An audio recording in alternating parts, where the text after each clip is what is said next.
आपण गावभेट दौऱ्यादरम्यान प्रत्येक ठिकाणी फिरत आहात पंढरपूर तालुक्यामध्ये, कसा प्रतिसाद आहे लोकांचा? प्रचंड प्रतिसाद. आता तुम्हाला जर ही गर्दी बघितली तर हजारोच्या संख्येनं त्या ठिकाणी माता भगिनी असतील, वडीलधारी मंडळी असतील, तरुण मित्र असतील, या ठिकाणी सगळे त्या ठिकाणी उपस्थित राहत आहेत, मला आशीर्वाद देत आहेत.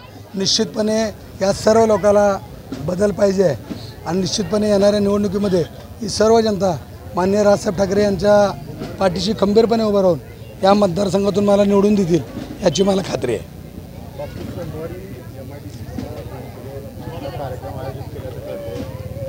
ना आनंद आहे ना.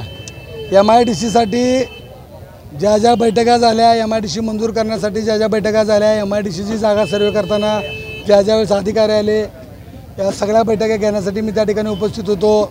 त्या सर्वेला मी उपस्थित होतो. वास्तविक पाहता ह्या MIDCचं भूमिपूजन 1.5 वर्षापूर्वीच व्हायला पाहिजे होतं, कारण तसं तर 1.5 वर्षापूर्वीच जागा फिक्स झाली होती. परंतु MIDC होत असताना भारतीय जनता पार्टीच्या लोकांनीच त्या ठिकाणी विरोध केला होता.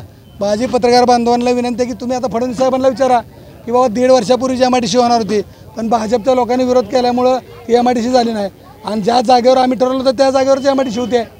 तर 1.5 वर्षापूर्वी जर MIDC झाली असती तर माझ्या पंढरपूर तालुक्यातला, माझ्या मंगळवेढा तालुक्यातला एकच माझा तरुण बांधव, एक तरुण भगिनी त्या ठिकाणी नोकरीपासून वंचित राहिली नसती आणि पंढरपूरमध्ये या ठिकाणी करोड रुपयांची उलाढाल झाली असती आणि सगळ्यांचं सुलभ सुफला झालं असतं.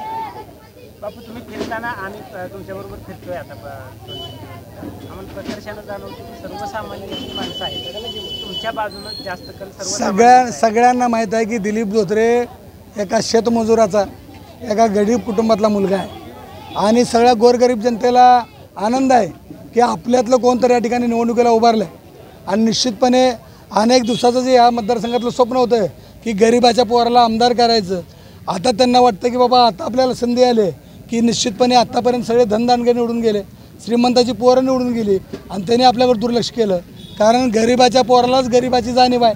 जर गरिबाला काटा मोडला तर गरिबाला रक्त येत असतं, श्रीमंताकडे डुंकूनही बघत नाही, हे तर सगळ्या जनतेला माहीत आहे.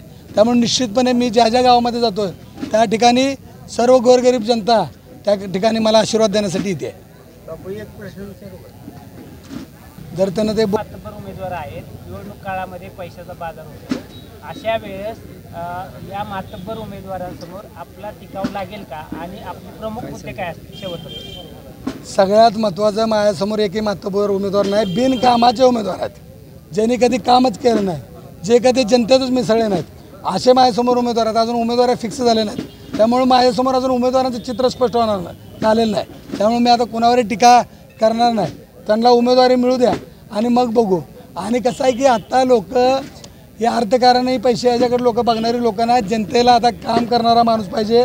तुम्ही जर माझ्या सभेला बघितलं प्रचंड गर्दी असते आणि दिलीप धोत्रे फक्त एका गाडीत येतो. मी काय माझ्याबरोबर 10-10, 15-15 गाड्यांचा ताप आणत नाही. मी एकटा आणि माझ्याबरोबर 2-3 माझे सहकारी असतात.